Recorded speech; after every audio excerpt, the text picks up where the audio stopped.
Hello students, welcome to the new session of programming. और इस video में हम प्रोग्रामिंग लैंग्वेजेस की नीड और उनकी इंट्रोडक्शन के बारे में जानेंगे। और सबसे बड़ी चीज़ तो ये है कि all of you know that कि कंप्यूटर एक मशीन है और किसी भी मशीन को चलाने के लिए हमें कुछ इसमें इंस्ट्रक्शंस देने होते हैं। कुछ सेट ऑफ इंस्ट्रक्शन के अकॉर्डिंगली हमारी मशीन काम करती है। तो जो सेट ऑफ इंस्ट्रक्शन हम उसे प्रोवाइड करते हैं वो सेट ऑफ इंस्ट्रक्शंस किसी एक प्रोग्रामिंग लैंग्वेज में होते हैं। तो जैसे जैसे हमारी कंप्यूटर्स की जनरेशन बढ़ती गई उसी तरीके से नई नई लैंग्वेजेस भी डेवलप होती गई और उन्हीं में से एक most popular high level language है हमारी सी प्रोग्रामिंग की लैंग्वेज, जिसमें हमें फ्लेक्सिबिलिटी मिलती है कि हम अपने एप्लीकेशन सॉफ्टवेयर को डेवलप कर सके। बहुत सारे सिस्टम सॉफ्टवेयर उसमें डेवलप होते हैं। तो why this programming language is much popular या मोस्ट पॉपुलर, हम कह सकते हैं कि ये वर्ल्ड की मोस्ट पॉपुलर लैंग्वेज है।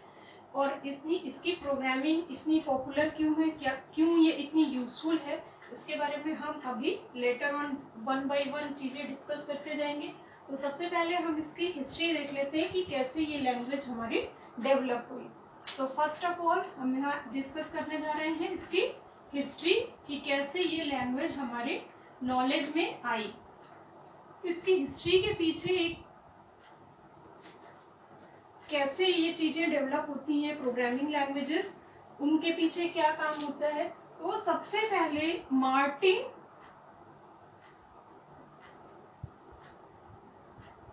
रिचर्ड्स, ये एक प्रोग्रामर थे जिन्होंने 1966 में एक लैंग्वेज डेवलप की, BCPL। BCPL क्या है हमारी? BCPL is basic combined programming language. So 1966 में मार्टिन रिचर्ड्स ने जो है एक लैंग्वेज डेवलप की जिसका नाम था BCPL। और ये BCPL इन्होंने डेवलप की AT&T बेल लैब में, जो थी USA में। और इन्हीं के साथ बहुत सारे प्रोग्रामर्स वहां पे काम करते हुए। तो उनमें से ही एक प्रोग्रामर थे केन थॉमसन।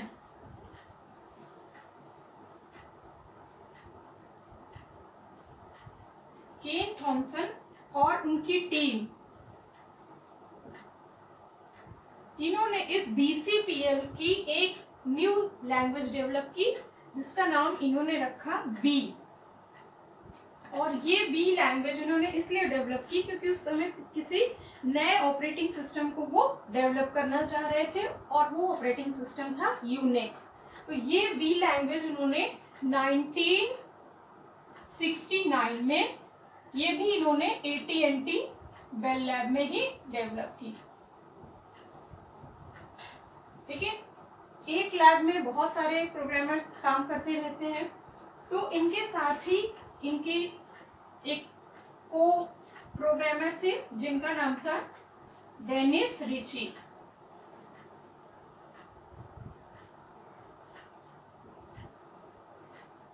डेनिस रिची ने इस BCPL का एक नेक्स्ट सक्सेसर, जिसमें से बी तो केन थॉमसन और उनकी टीम ने ही डेवलप किया था, इन्होंने एक नेक्स्ट सक्सेसर सी लैंग्वेज को डेवलप किया। और इस सी लैंग्वेज को उन्होंने 1972 में डेवलप किया AT&T बेल लैब में। और ये AT&T बेल लैब जो है वो हमारी USA में स्टैब्लिश है। तो ये लैंग्वेज का इस तरीके से ये लैंग्वेज डेवलप हुई। और ये लैंग्वेज इन्होंने बताया केन थॉमसन और उनकी टीम ने इनको सपोर्ट किया इस लैंग्वेज को डेवलप करने में।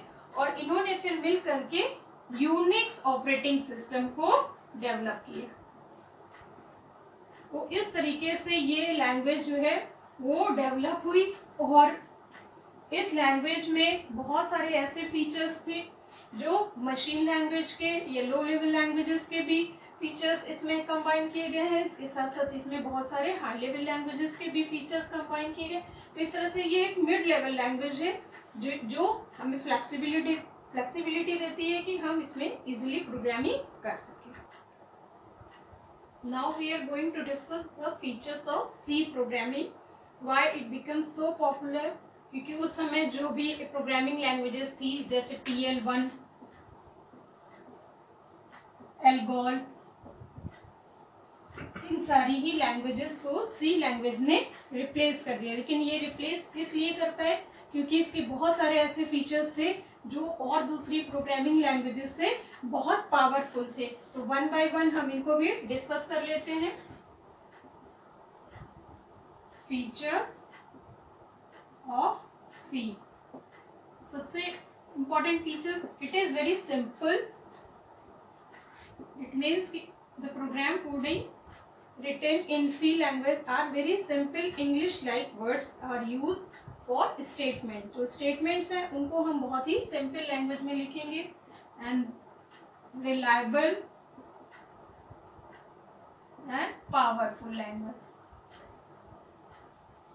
Why? Because software applications and system softwares are developed.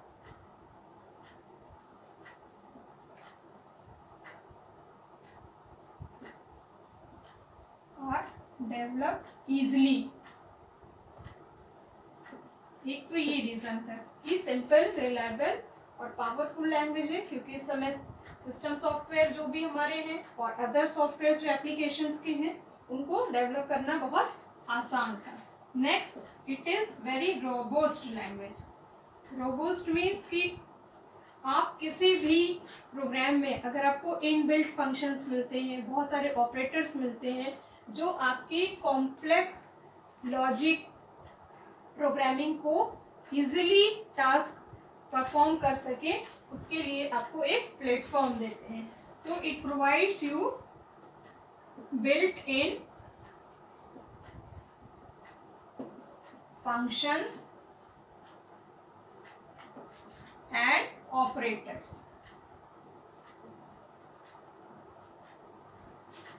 Next one is, sometimes it is also known as middle level language. Middle level language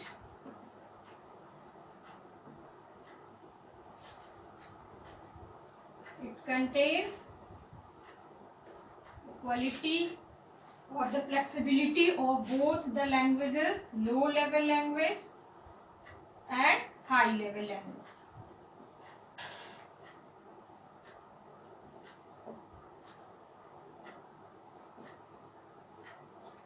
It means कि मशीन लेवल पे भी ये language बहुत flexibility देती है। इसके सी लैंग्वेज का जो कंपाइलर है वो भी सी में ही डेवलप किया गया है, और हाई लेवल लैंग्वेज में हमें ऐसी फ्लेक्सिबिलिटी देता है जैसे स्ट्रक्चर्ड प्रोग्रामिंग है, एरे है, इस तरह की प्रोग्रामिंग की भी फ्लेक्सिबिलिटी हमें देता है, जिससे हम प्रोग्राम को इजीली डीबग कर सके, उसकी मेंटेनेंस इजीली हम कर सके, और अगर हमें कंपाइलेशन में कोई भी प्रॉब्लम है तो उस तरह की प्रॉब्लम्स को हम एरर फाइंड आउट करके ठीक से रिमूव कर सके। And fourth point is portable. Why it is a portable language? Suppose if you have written any program on system 1, but if you want to transfer that program on another computer, so you can easily compile the program on another machine. It means कि machine independent language है। ऐसा नहीं कि आप एक compiler या एक computer पे वर्क करने के बाद उससे किसी दूसरे कंप्यूटर पे आप उस प्रोग्राम को रन नहीं करा सकते हैं।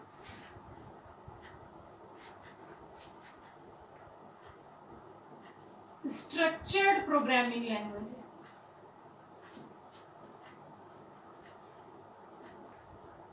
So structured programming language provides you the facility to write your own functions, modules, etc. structures in the program, और ये सारे फैसिलिटीज जो है हमें प्रोवाइड करता है सी लैंग्वेज, जिसमें हम प्रोग्राम की डिबगिंग और उसके मेंटेनेंस को इजीली फाइंड आउट कर सकते हैं और अपने प्रोग्राम को सक्सेसफुली रन करा सकते हैं. Now 6 point is you can extend your programming. How do we do it? हम इसमें अपने कोई भी फंक्शंस को जो हमारी एग्जिस्टिंग लाइब्रेरी है उनमें ऐड करके अपने प्रोग्राम की फ्लेक्सिबिलिटी को भी. 7th point is efficient programming.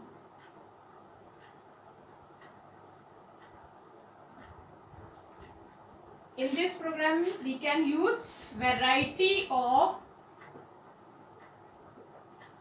data types and operators. It means कि different data types हमें values स्टोर करने के लिए और कैलकुलेशन करने के लिए या कंपैरिजन करने के लिए हमें डिफरेंट टाइप्स के ऑपरेटर्स यहाँ मिलते हैं, जिसके कारण हम अपनी प्रोग्रामिंग को इजीली कर सकते हैं. सो एक बार से इसको समराइज कर लेते हैं कि हम सी लैंग्वेज के क्या क्या फीचर्स हैं. C is a very simple and reliable powerful language because इसमें हम सिस्टम सॉफ्टवेयर और एप्लीकेशन सॉफ्टवेयर दोनों डेवलप कर सकते हैं इजिली. रोबोस्ट लैंग्वेज है, इट मीन्स इसमें कुछ बिल्ट इन फंक्शंस हैं जिनकी हेल्प से हमें प्रोग्रामिंग करना काफी इजी हो जाता है. ऑपरेटर्स हैं इसमें बहुत सारे. मिडिल लेवल लैंग्वेज की तरह है ये, है तो ये हाई लेवल लैंग्वेज की कैटेगरी में, बट इसके बहुत सारे ऐसे फीचर्स हैं जो हमें लो लेवल लैंग्वेज और हाई लेवल लैंग्वेज दोनों की फ्लेक्सिबिलिटी देते हैं. इट मीन्स कि ये मशीन लेवल पे भी इजिली कंपाइल करती है प्रोग्राम को. पोर्टेबल लैंग्वेज मीन्स कि एक मशीन में अगर आपने प्रोग्राम लिखा हुआ है तो आप उस प्रोग्राम को दूसरी मशीन पे भी सेम कंपाइलर है तो आप उस पर कंपाइल कर सकते हैं. स्ट्रक्चर्ड प्रोग्रामिंग की फैसिलिटी है, मीन्स कि आप इसमें अपने फंक्शन मॉड्यूल्स और स्ट्रक्चर्स लिख सकते हैं जिसमें आप प्रोग्राम को इजीली राइट करते हैं, इसमें डीबग करते हैं यानी उसकी एरर्स को रिमूव करते हैं और इजीली उसको रन करा सकते हैं. सपोज उस प्रोग्राम में अगर आपकी कोई भी प्रॉब्लम आती है तो वो इंस्ट्रक्शंस आपको दिए हुए होते हैं और आप उनको इजीली रिमूव करा सकते हैं. एक्सटेंडेड प्रोग्रामिंग की भी फैसिलिटी है. इसके साथ साथ इसमें इफिशिएंट प्रोग्रामिंग. एक्सटेंडेड प्रोग्रामिंग में आप अपने प्रोग्राम्स को ऐड कर सकते हैं, अपने फंक्शंस को ऐड कर सकते हैं जो उसकी एग्जिस्टिंग लाइब्रेरी है. और इफिशिएंट प्रोग्रामिंग है, वैरायटी ऑफ डेटा टाइप्स हैं, ऑपरेटर्स हैं जिनकी हेल्प से हम अभी आगे भी प्रोग्रामिंग करना सीखेंगे. सो ये इसके इम्पोर्टेंट फीचर्स हैं. अब हम अपने इस सेगमेंट में सी के डिफरेंट वर्जन्स को डिस्कस करेंगे. यानी कोई भी प्रोग्रामिंग लैंग्वेज डेवलप होती है तो उसके कई वर्जन्स आ जाते हैं मार्केट में. उनमें से कुछ मेन वर्जन्स हैं जो बहुत पॉपुलर हुए हैं और उनमें प्रोग्रामिंग करना बहुत इजी है. इसका पहला एक वर्जन है टर्बो सी, सेकेंड है बॉरलैंड सी, थर्ड है पावर सी, फोर्थ क्विक सी और फिफ्थ है आंसी सी. और जो इसका लेटेस्ट वर्जन है C99, it is the latest version of C. तो ये हम नहीं कह सकते कि सी एक पुरानी लैंग्वेज है और इसे हम आजकल नहीं यूज कर रहे हैं. सी बहुत ही पॉपुलर लैंग्वेज है और बहुत ही फ्लेक्सिबल लैंग्वेज है.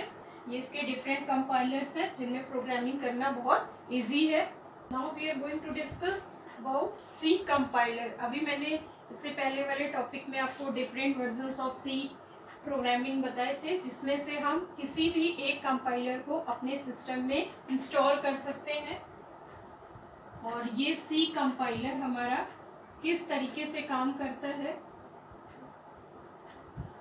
तो basically when we start programming in C we need a compiler, either it is a turbo C और ANSI C और Borland C. कोई भी एक C का कंपाइलर हमें सिस्टम में अपने एक इंस्टॉल करना पड़ेगा और ये कंपाइलर हमारा जो है, ये हमारा जो प्रोग्राम होगा, यानी जो हमने प्रोग्राम कोड लिखा है, इस प्रोग्राम कोड को ये मशीन लैंग्वेज में कन्वर्ट कर देगा। और ये मशीन लैंग्वेज प्रोग्राम जो है प्रोसेसिंग के बाद यूजर को एग्जीक्यूटेबल फाइल में ट्रांसफर हो जाएगा डेटा, और उसके बाद इंस्ट्रक्शन प्रोसेस होने के बाद अगेन वो प्रोग्राम कन्वर्ट होगा यूजर रीडेबल फॉर्म में और हमें स्क्रीन पर उसका आंसर दिखाई देगा। तो जो प्रोग्राम कोड है वो एक्चुअल में हमारा जो रिटन प्रोग्राम है यूजर के द्वारा, वो प्रोग्राम है, और इस प्रोग्राम को हम लोग बोलते हैं सोर्स प्रोग्राम।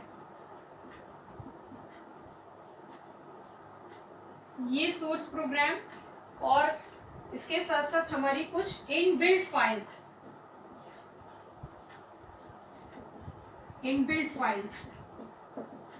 ये फाइल्स जो है हमारी प्रोसेस होती है। सबसे पहले जो हमारा सोर्स प्रोग्राम है, it is saved with extension C. ये सी एक्सटेंशन के साथ हमारा प्रोग्राम सेव हो जाएगा। आगे ये इनबिल्ट फाइल्स जो है, इनमें जो हमारे प्री प्रोसेसर्स के कुछ ऐसे प्रोग्राम होते हैं, उनके साथ कंबाइन होगा, और कंबाइन होने के बाद ये मैनिपुलेट होगा। It means it is manipulated by the compiler.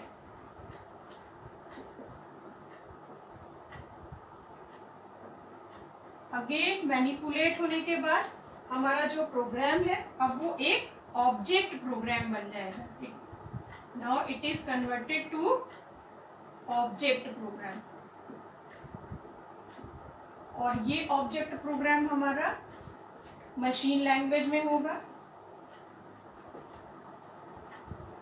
और मशीन लैंग्वेज में ये प्रोग्राम लिखे होने के साथ साथ इसका एक्सटेंशन होगा .obj। ये इसका एक्सटेंशन होगा जो इसके साथ सेव होगा।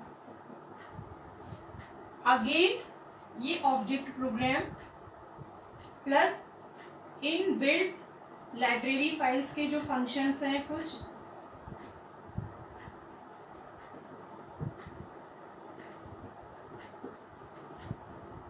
ये एक एग्जीक्यूटेबल फाइल बनाएंगे, और ये एग्जीक्यूटेबल फाइल सेव होगी .exe एक्सटेंशन के साथ, जो यूजर को रिस्पॉन्स देगा कि उसके प्रोग्राम कोड का रिस्पॉन्स .exe फाइल में स्टोर है। So one of the most important part of C programming is pre-processor। इसमें कंपाइलर के साथ साथ एक प्री प्रोसेसर होता है, जो कंपाइलर का पार्ट नहीं है, लेकिन वो इंस्ट्रक्ट करता है कंपाइलर को कि उसे जो एग्जीक्यूशन है उसके पहले क्या क्या चीजें प्रोसेसिंग करनी है। सो सी प्री प्रोसेसर, तो इसका फंक्शन ये है कि it is a separate part, और it provide separate step in compilation.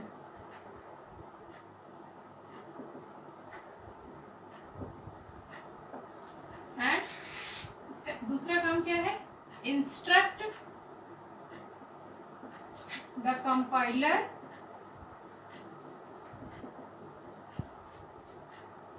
To do required processing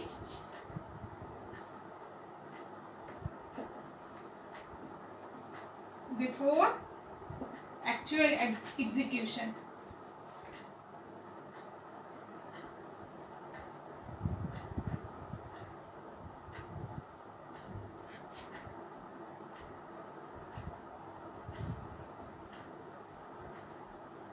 यानी हमें जब एग्जीक्यूट प्रोग्राम मिल रहा है, एग्जीक्यूटेड प्रोग्राम मिल रहा है, उसके पहले ही कंपाइलेशन होगा, और कंपाइलेशन से पहले ही प्री प्रोसेसर अपने कुछ ऐसे फाइल्स को इंक्लूड करेगा और कंपाइलर को इंस्ट्रक्शन देगा कि इन्हें भी प्रोसेस करना है, इससे पहले कि हम सोर्स प्रोग्राम को कंपाइल करते हैं। और एवरी जो हमारे जो ऑल प्री प्रोसेसर्स कमांड है, जो भी हमारे प्री प्रोसेसर कमांड्स हैं वो स्टार्ट होते हैं हमेशा हैश साइन से। जैसे एग्जाम्पल एक देखिए आप, हैश इंक्लूड